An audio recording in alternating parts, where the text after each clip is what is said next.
presença ilustre nesse programa agora. Vamos conversar com ele. Ele já foi empresário, formado em administração de empresas, presidente da Fundação Democrática do PSD, professor, assessor especial do ministro da Economia, também foi diretor-presidente da Sebrae, mais de 40 anos ele defende. Você que é mais velho, como eu, se lembra que ele queria fazer um imposto único, tal, e não sei o quê. Juntos chegaremos lá. Temos aqui Guilherme Afife, que vai conversar com a gente, para a gente poder entender de uma maneira muito simples o que vai ser essa reforma tributária, o que vai mexer na nossa vida, onde é que a gente vai ganhar e onde é que a gente vai perder. Você prefere começar falando onde a gente vai perder ou onde a gente vai ganhar, meu querido Guilherme? Oi, Emílio, tudo bem? Nós temos que ser neutros no processo, porque agora aumentar carga tributária, nem pensar. O que nós temos é que melhor redistribuir os nossos recursos cobrados da população, porém, de uma forma mais eficaz, mais eficiente, mais moderna, porque o nosso sistema tributário é medieval. Ainda nós cobramos imposto entre fronteiras, né? Nós ainda estamos no carimbão, ainda nós estamos no processo de burocracia excessiva, que as obrigações acessórias matam a atividade econômica. Por isso que, nos meus anos de vida pública, eu me dediquei muito na criação do Simples, por exemplo, desde a Constituição. E hoje, quem não está no Simples cai no complicado, e se cair no complicado morre, não aguenta. Então, dentro desta linha, nós entramos num grande debate, num momento muito complicado, até porque vocês estavam dando aí notícias da Covid, e o efeito colateral da Covid é o desemprego, é o aumento muito grande da pobreza, tá? Então, isso nos exige agora uma intervenção que busque equilibrar esse processo, que busque não onerar a mão de obra, porque é um crime se cobrar imposto sobre emprego, né? O emprego tem que ter o mínimo possível, exatamente para poder ser facilitada a contratação. Então, a nossa conversa parte daí. Como promover esse equilíbrio? Agora me fala uma coisa, Guilherme, a gente lembra lá de você fazendo a campanha do Simples, tal, na época da... Por que demorou tanto tempo, já que é tão ruim? Porque parece que é o pior do mundo, né? O nosso sistema é o pior, não tem outro pior para fazer negócio, que é muito complicado, você tem lucro presumido, é um inferno. A gente já... Quem tem uma pequena empresa e tem contador, sim, ele sabe que é confuso isso. Por que demorou tanto tempo para se mudar o sistema tributário aqui no Brasil? Olha, Emílio, essa é uma boa pergunta. Eu estou há 40 anos na vida pública, né? Pelo menos há 30 eu ouço sobre a reforma tributária, e ela nunca acontece, né? E cada vez que vai se mexer em alguma coisa, vai se criando um puxadinho. E o que é o sistema tributário brasileiro hoje? É um conjunto de exceções que nós queremos chamar de regra, mas não conseguimos, porque você não tem regra. Você botou uma regra, mas tem a exceção da exceção da exceção da exceção. Tem isenção para esse, isenção para aquele. Então, isso vira um inferno. O que nós vamos procurar agora é começar a tornar essas coisas mais claras numa proposta de reforma tributária.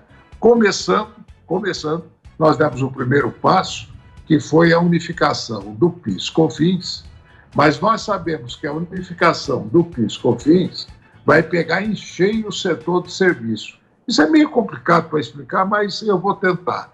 É o seguinte, o PIS/COFINS novo, ele é um sistema em que você, na próxima etapa, desconta o imposto que você pagou na etapa anterior. Você só paga sobre a diferença. E vai assim para não ter cumulatividade, ou seja, não ficar acumulando imposto. Muito bem. Só que você gera crédito. Eu comprei de alguém, tudo que me debitou é um crédito meu que eu vou usar na hora que eu vou pagar meu imposto. Só que o setor de serviço, ele não gera crédito, porque a matéria-prima dele é mão de obra. e paga em cheio o imposto sobre a mão de obra, e isso socialmente é injustificável. Por isso que nós temos que fazer a desoneração da mão de obra, porque assim o setor de serviço também se ajusta a esse processo. Quero só deixar a turma sossegada, porque no Simples ninguém mexeu, tá? Portanto, esse negócio pega as outras estruturas, mas o Simples está fora. Isso colocado, eles estão querendo fazer também o mesmo sistema em estados e municípios. E quando nós mandamos a proposta, nós criamos uma espécie de tomada, de um plug, onde eles podem engatar o mesmo conceito para estados e municípios, o mesmo que nós estabelecemos no federal. E quero dizer que essa tomada não é aquela sacanagem dos 3 pinos, não. É uma tomada que é uma tomada universal que permite. Foi o primeiro passo. Só que eu tenho que complementar agora, aliviando o custo da mão de obra. E como é que eu vou aliviar esse custo de mão de obra? Eu tenho que ter uma alternativa de taxação. E essa taxação seria o quê? Um imposto de transação, ou um imposto eletrônico, um imposto moderno, que não gera custo, que seja simplificado, que seja a forma mais simples de pegar todos, sem exceção, inclusive o sistema financeiro, onde passou no sistema digital, você pegou uma merrequinha. Mas é uma merrequinha muito abrangente e que vai ser suficiente para substituir um monte de imposto sacana que tem por aí. Então me fala uma coisa agora, porque esse aí me parece ser o ICMS, o imposto CPMF, que ninguém quer, CPMF. Qual é a diferença? Mas explica para o afegão médio, qual é a diferença da CPMF para esse imposto digital que eu não consigo entender? Não é a mesma coisa? Veja, Zurita, há 20 anos atrás, quando foi feita a CPMF, que era a proposta inicial do professor Marcos Sintra, era para fazer um imposto único, substituir todos os impostos por um imposto de transações que pegasse todas as transações financeiras em tudo que se faz, né, que movimenta financeiramente.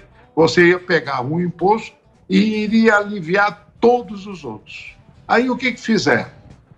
Precisava de dinheiro para a saúde, lá atrás, no governo acho que do Fernando Henrique. Né? Fernando Henrique. E aí, quem era o ministro da Saúde? Um nome, poxa vida, uma instituição que era o professor Adib Jatene. E aí falaram, Adib, você precisa de dinheiro para a saúde? Vamos ver esse imposto, né? Essa ideia do imposto, e botaram o coitado do Adib correndo o Brasil inteiro para convencer todo mundo da importância da modernidade desse imposto que iria financiar a saúde. Bom, resultado, depois botaram o Adib para fora, pegaram o imposto, não foi para a saúde, ao invés de ser um imposto único, ele se transformou no 59º imposto da nossa constelação tributária. E foi sacanagem. Então, o povo recebeu esse imposto como um engodo, um engano, né? Mas o imposto em si é um imposto muito mais moderno do que todos os outros que tem por aí, principalmente agora na era digital. Emílio, o que está acontecendo como efeito colateral da Covid, a economia digital comendo solta, está incrível. A velocidade com que as coisas estão acontecendo. As vendas hoje são todas vendas eletrônicas. Está acabando um pouco aquela venda presencial, até por força da quarentena. Isso foi transferido. Muita loja que fechou não vai abrir, mas ela vai continuar a atividade digital. E tudo funciona no cartão, tudo funciona na moeda de plástico. Hoje já não se transaciona. Então nós precisamos de um imposto moderno, de baixíssima incidência, mas que pegue todo mundo, que ele então seria um novo imposto de transação. Você me perguntou se é igual a CPMF. Isso. Não, ele é mais ampliado e adaptado à realidade digital de hoje. A FIF, Samidana aqui. Bom, eu não sei, esse imposto, a CPMF, ou esse novo imposto, ele não é tão abrangente assim. Se você fizer transações em dinheiro papel, não vai ser pego. Se você usar, por exemplo, criptoativos, em que são anônimos, também não vai ser pego. Ele também tem alguns problemas de onerar mais quem está no fim da cadeia. Se eu, por exemplo, transferir digitalmente dinheiro para o meu filho, eu não estou gerando renda nenhuma e vou estar sendo tributado. Se eu pagar, sei lá, amigos se reúnem para um churrasco, vai ser taxado. Eu não sei qual país usa esse imposto que você considera moderno. Porque até onde eu sei, quem usa é a Venezuela, também a Bolívia, a Argentina, e não tem países como países da Europa, nos Estados Unidos e Japão. Então eu queria saber por qual país usa esse tipo de tributação que vocês estão pensando e consideram moderno. Ô, Sami, eu sei que quem não gosta desse imposto é o setor financeiro. Ele não gosta, né? Agora, você falou do churrasco. Eu estou aliviando a contribuição ou o imposto sobre o garçom que te serve o churrasco. Não, mas se eu fizer um churrasco na minha casa, não tem garçom. Se eu pagar a mesada, se eu pago a diarista, eu pago as contas que eu não gero valor. Se eu comprar um apartamento por 300 mil e vender por 100 mil... O cara que foi te entregar, tá? Ele está onerado com o imposto sobre a mão de obra. Tudo você tem mão de obra. E o nosso objetivo é desonerar mão de obra. Porque hoje nós temos um monte de exceção que eu não pago imposto, mas sobre a mão de obra, olha, pau. Qual país usa esse imposto? O salário hoje, Sami, é muito para quem paga e pouco para quem recebe. Eu sei disso, eu concordo completamente. É social. Toda essa discussão, é do econômico, você não está olhando o social, você não está olhando o que nós estamos prejudicando o emprego. Hoje são 1 milhão a mais na rua. Eu concordo com isso. A minha pergunta é: que país usa esse imposto que vocês tomaram como base, como moderno? Olha, em primeiro lugar, eu quero dizer a você que nós temos que ter coragem de assumir posições e ser vanguardeiros. Senão nós vamos ser sempre aquela história do cachorro do esquimó. Você conhece ou não? Não, eu conheço que ciência a gente tenta olhar o que foi feito em outros países e deram certo. O próprio Paulo Guedes, formado em Chicago, usa muitas ideias liberais. Por isso que eu tô absolutamente em concordância contigo que folha de pagamento é um problema, mas eu queria saber qual país a gente tomou como base. Eu sou um liberal de 4 costados. Você sabe por que eu estou aqui? Eu estou aqui porque quem escreveu meu programa de governo na área econômica foi o Paulo Guedes. Em 1989 foi o Paulo Guedes. E quando ele chegou agora, ele falou: Afif, nós sonhamos juntos, lá atrás, há 30 anos. Vem me ajudar a realizar o sonho. Então eu sou liberal de 4 costados também. Sim. E dentro dessa linha, nós temos que ter um sistema tributário simplificado, um sistema tributário compreensivo, que as pessoas possam entender e ficar clara e ser da forma muito simples em termos de saber que é um contribuinte. Então, esse sistema, ele substitui todos os complicados por um sistema extremamente simples. E nós já temos experiência de 12 anos. E essa experiência, sabe, quero dizer a você que foi muito exitosa. E por que ela foi exitosa? Porque não teve um caso de contencioso tributário, um sequer. Sabe quanto é o contencioso tributário hoje, nos outros impostos? 4 trilhões de reais. É isso que eu estou falando. 4 trilhões de reais está sendo discutido na Justiça, exatamente porque esse sistema dá brecha para um monte de safadeza. Então, na hora que você busca simplificar um processo, que seja horizontal, que nós já temos experiência que o resto do mundo não tem. Nós temos essa experiência. Ele tem uma bruta potência fiscal e, além do mais, que é o mais importante, o custo de arrecadação é mínimo. Esse sistema, no passado, quem controlava eram só 3 funcionários da Receita Federal. Não precisava de uma multidão de fiscais na rua, de estrutura.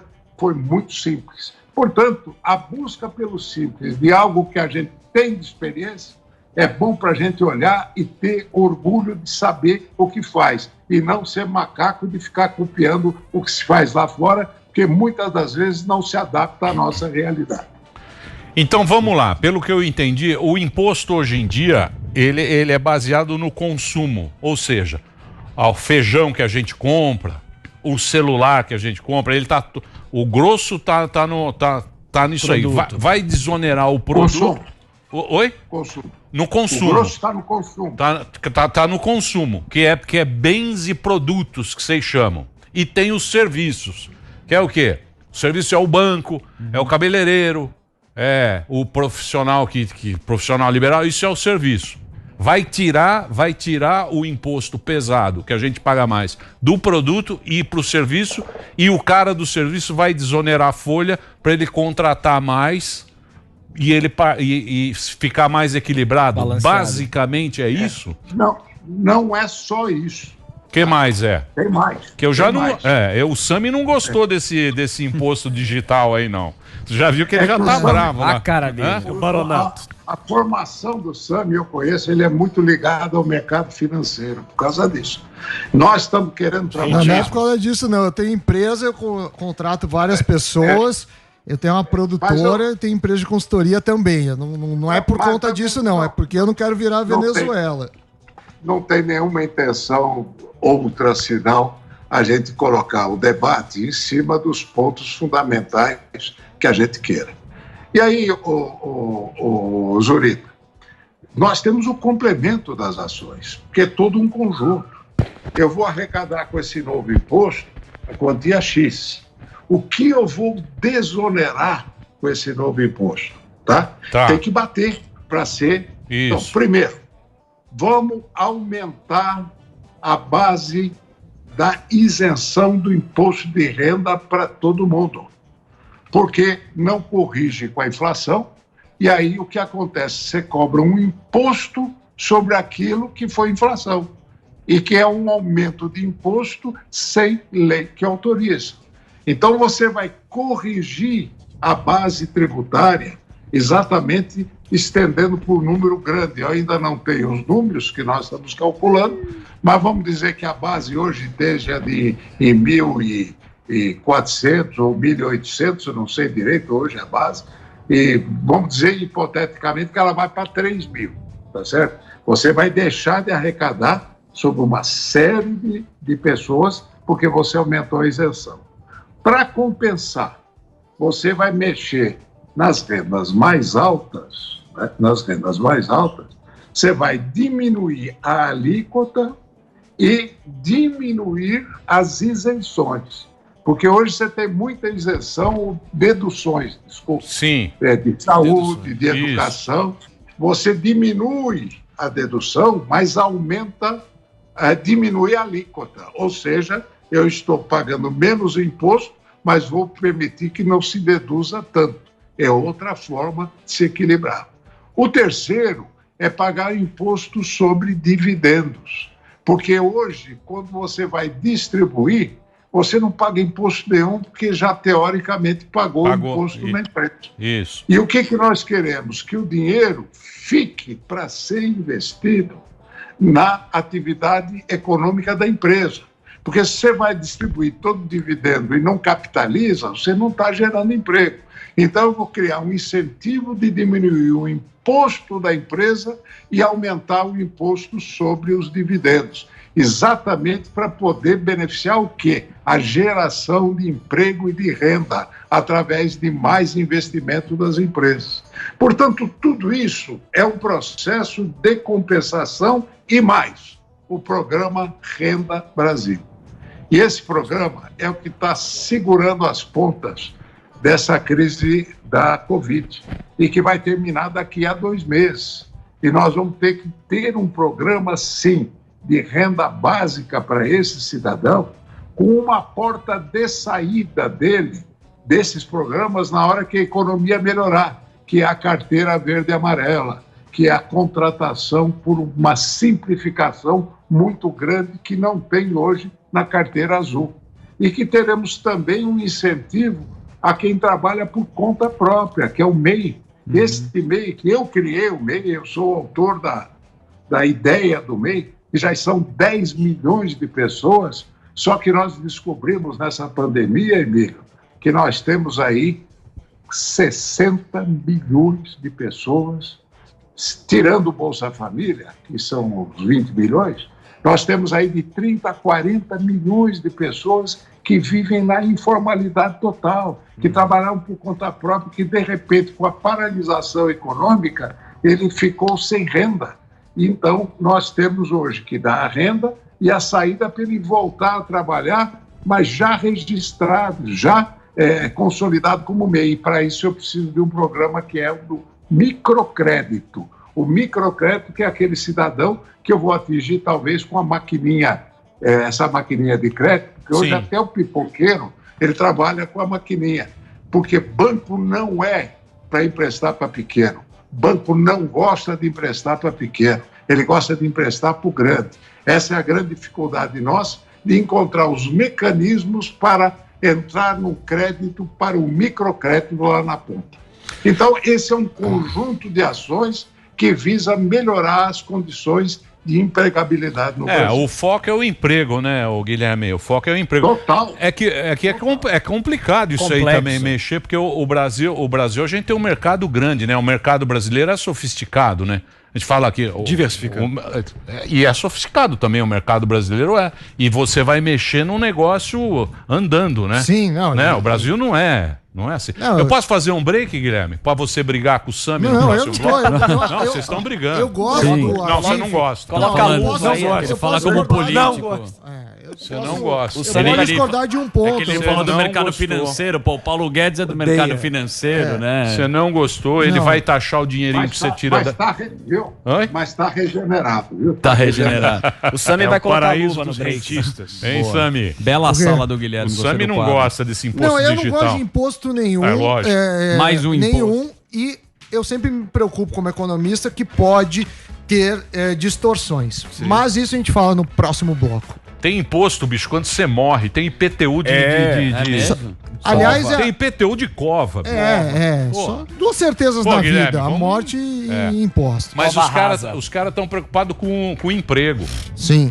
O problema é se isso aí não vai gerar uma distorção na coisa, que você não vai saber mais quanto custa o Pra negócio. informalidade, enfim. Mas isso Ele pro criou próximo o bloco. MEI, Olha o Delário ali. Delário tá pedindo Break, pra rodar. Delário. Guilherme, um break rapidinho, já a gente volta. Ele é professor, hein? É bom, não, é ótimo. Tá dando... Eu sou aprendiz. Não, mas tá Empresário. dando pra entender Político. mais ou menos como é que vai ser o negócio. Vamos pro break, na sequência a gente volta. Sim. Muito bem. Alô? Tá ok? Tá rodando ou não? Tá rodando? Agora foi. Estamos de volta aqui na programação da Jovem Pan para todo o Brasil. Estamos batendo um papo aqui com o Guilherme Afif. Estamos falando um pouco sobre a reforma tributária que vem aí. E a gente está tentando entender aqui como é que vai funcionar o negócio. Alguém tem alguma pergunta a fazer aqui? Pois não, Marinho.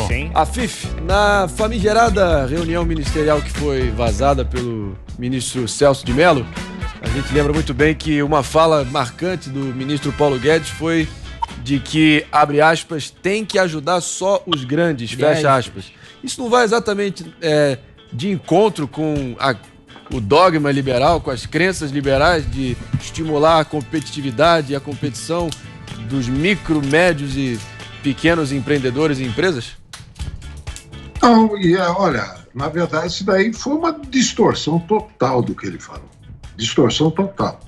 O que ele falou naquela época foi o seguinte: os pequenos nós vamos ter que ajudar de outra forma, que é exatamente o que estamos fazendo com o Pronamp e com as linhas de crédito para poder levantar.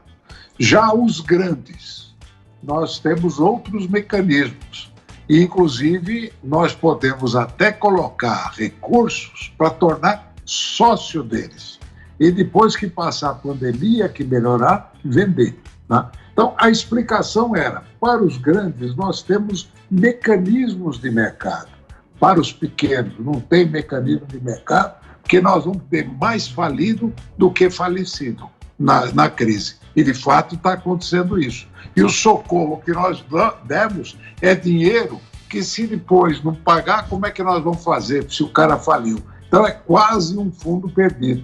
Foi essa a razão da fala dele. Mas foi pego e mal interpretado.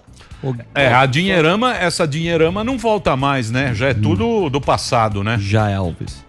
Olha, eu acho que nesse crédito de micro e pequenas empresas, eu acredito que vai ter inadimplência, lógico, mas não é perda total, não, de jeito nenhum. Até porque as pessoas prezam muito a palavra crédito. Elas vivem de crédito, principalmente o pequeno, tá? Ele faz das tripas coração para poder pagar a dívida. O que ele não pode é pagar juro de agiota, como nós temos. Sim. Porque esse juro que foi feito é o juro mais baixo da nossa história. Você emprestar a Selic mais 1,5%, que dá 4,5% ao ano de empréstimo, então, e com uma carência aí de 8 meses, 36 meses para pagar, agora depende da volta da economia. E nós não podemos continuar com a economia paralisada do jeito que está. Está na hora de tomar uma atitude para poder voltar. Porque fica patinando, né, Guilherme? Que atitude é essa, Fife? Como é que faz para chegar na ponta da linha o crédito urgente e descomplicado? Como é que nós fazemos isso daí? Olha, nós vamos... a segunda etapa agora, nós estamos liberando mais 12 bilhões de reais para o Pronamp. Está sendo votado no Congresso agora. Porque o Pronamp foi um programa que efetivamente deu certo, porque foi uma carta da Receita mostrando que ele faturou tanto no ano passado e que o governo daria a ele condições de dar garantia num crédito que ele fosse buscar no mercado financeiro.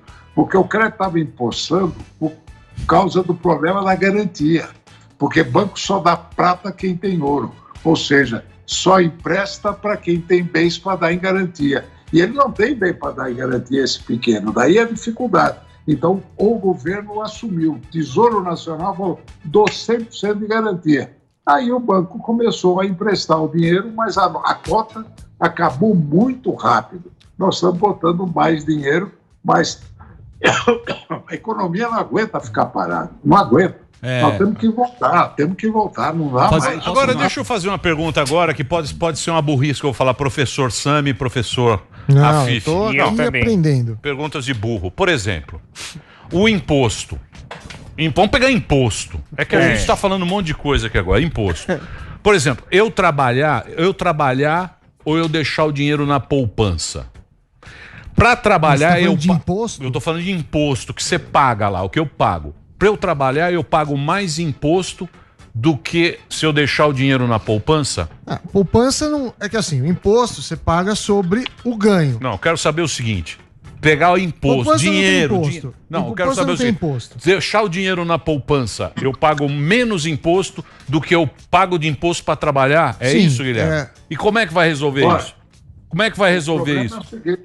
O problema tá errado isso. É que quando você... Tá errado. Tá errado. Hoje, com a taxa de juro que aconteceu no Brasil até pouco tempo, e isso ninguém está falando que nós estamos vivendo uma das taxas de juro mais baixas da história, tá? Então, até pouco tempo, as pessoas viviam de renda só, Zori. Não era negócio você trabalhar. Então, ganhava-se dinheiro com dinheiro e não ganhar dinheiro com trabalho. Agora que a taxa de juro veio lá para baixo, não tem mais como ficar só ganhando dinheiro com dinheiro, ser rentista. Isso, você tem que botar o teu capital para trabalhar. Por isso você tem que botar a aplicação para gerar emprego. Só que na hora que você vai aplicar o capital para trabalhar, você tem uma maçaroca tributária e mais de controle do Estado, de fiscal, que, poxa vida, é um desincentivo para quem trabalha. E isso nós temos que mudar. A era dos rentistas, o que os caras falam para até incentivar os empreendedores. Deixa eu falar uma coisa, Guilherme Onés. Você tem uma bela cara que come um polpetone no Jardim de Nápoles. E eu tava pensando nele aqui, porque ele fala bem como político e também empresário. Qual que é, por que o empresário ou o político sempre acontece a corrupção? Aonde é que nasce? É um sistema? É cultural? Porque a gente vive também, o cara faz um esqueminha, aquele freela sem nota. Pro cara também sobreviver ao empreendedor é super difícil. Nas suas duas experiências, como é que nasce a corrupção e como que a gente pode ir para um outro lado?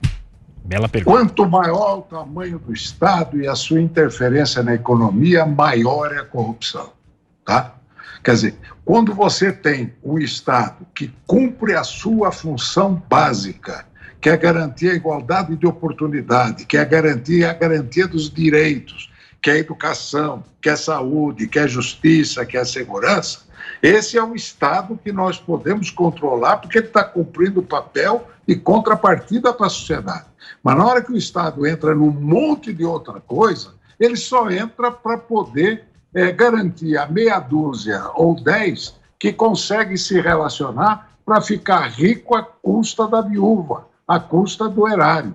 Então, existe uma multidão de intermediários entre o empresário corruptor e o agente público corrupto, que a Lava Jato mostrou que era um sistema. Ali não tinha talento empresarial. É quem sabia comprar o agente público para poder ter os seus benefícios. Portanto, você tem que diminuir o tamanho do Estado, diminuir a função do Estado, a sua função mais precípua, que é garantir ao indivíduo a igualdade de oportunidade, do que o Estado metido num monte de coisa.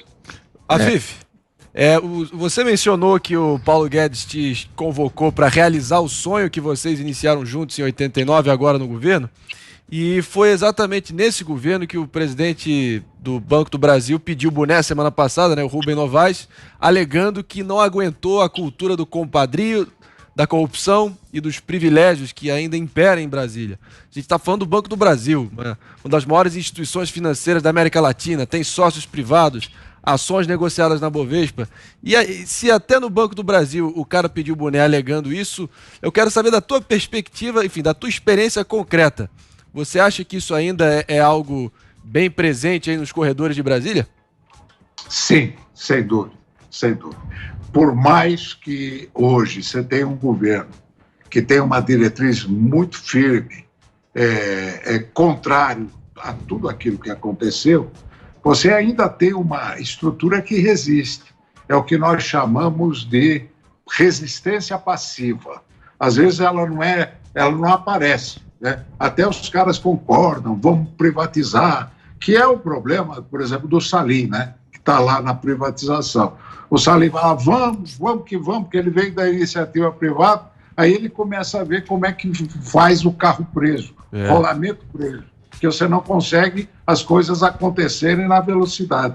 Então, tem muita gente em cada uma dessas empresas, tem cargos, tem salários, né? E muita gente procurando esses cargos e esses salários para poder sobreviver à custa do Estado, que não tem uma função precípua. O próprio Banco do Brasil, que é um grande banco, sem dúvida, ele, na mão da iniciativa privada, iria cumprir muito bem o seu papel. Eu acho que, como banco para ficar para o Estado, é só a Caixa, que esse tem uma visão efetivamente social, até porque, às vezes, você tem que ter subsídio para determinadas camadas mais pobres. Então, que você tenha um banco com a característica social. Agora, banco negocial vai para a iniciativa privada, não precisa ser do Estado, não. Emílio, deixa eu fazer minha pergunta quinta série aqui. Boa. Eu queria saber do Afif por que a reforma foi fatiada, em quantas partes vai ser e no que o Congresso pode interferir nessa questão da reforma tributária. Porque um boi se engole aos bifes. Olha lá. Se você quer engolir o boi inteiro, você engasga com o chifre, né? Então, você não pode engasgar. É muito grande, o processo é grande. Portanto, você tem que ter a noção do global e vai fatiando para poder ir passando. Se você quiser passar inteiro, é muito difícil. Há 30 anos se tenta isso. E quem é que vai brigar agora? Exato. Quem são os caras que têm interesse agora? É o quê? Que você falou aí que é um serviço. Quem quer serviço?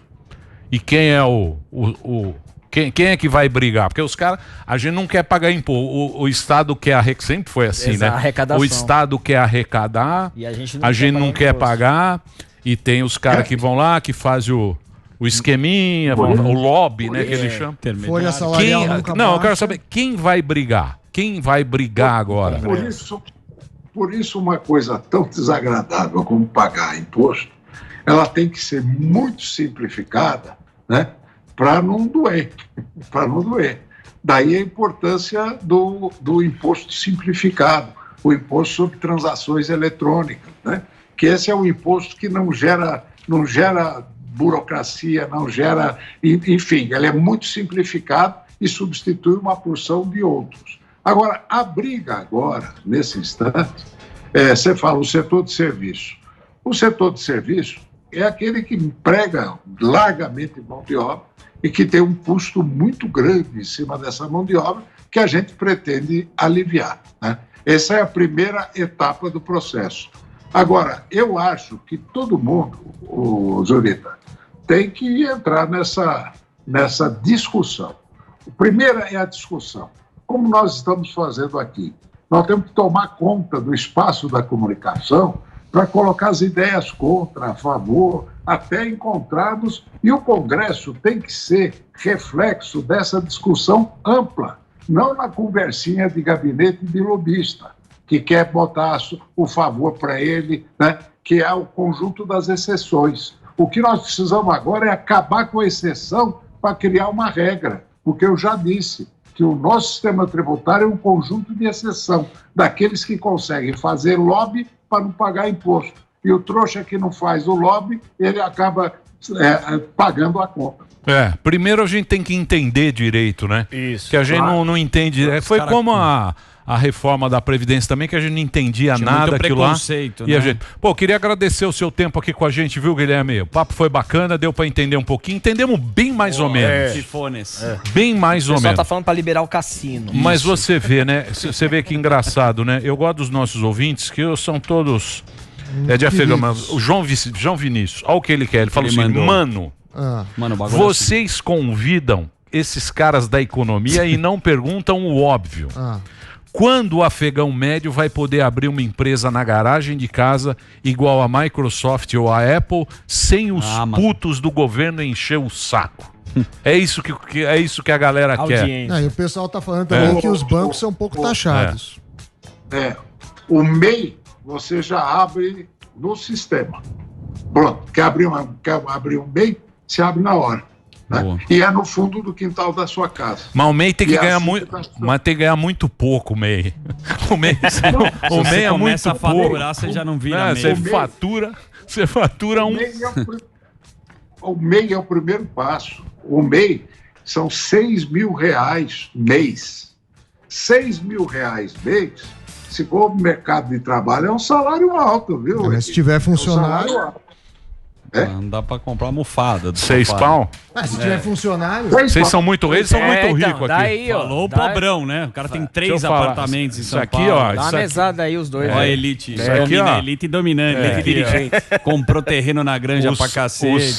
O Sami agora, o barco que ele compra, vai tudo entrar nesse... Você vê a banheira do Sami. Você tira da firma. Eu quero saber onde ele comprou esse sofá de artefato maravilhoso. Ele tira da firma pra comprar os barcos. Não tenho nem Tô ligado. Carro. Guilherme, obrigado pelo papo. Espero que a gente volte aqui à medida que for acontecendo aqui pra gente tentar entender como é que vai funcionar aí o novo imposto. Tomara que todo mundo... Tomara que ande o negócio, né? Lógico. Porque o negócio tá encalacrado, né? Tá louco. Tá complicado. Obrigado, um abraço pra você. Obrigado pelo tempo aí com a gente aqui na Jovem Pan. Eu aqui agradeço, Emílio, e estou às ordens de vocês sempre que for pra gente poder esclarecer a população. Obrigado, valeu.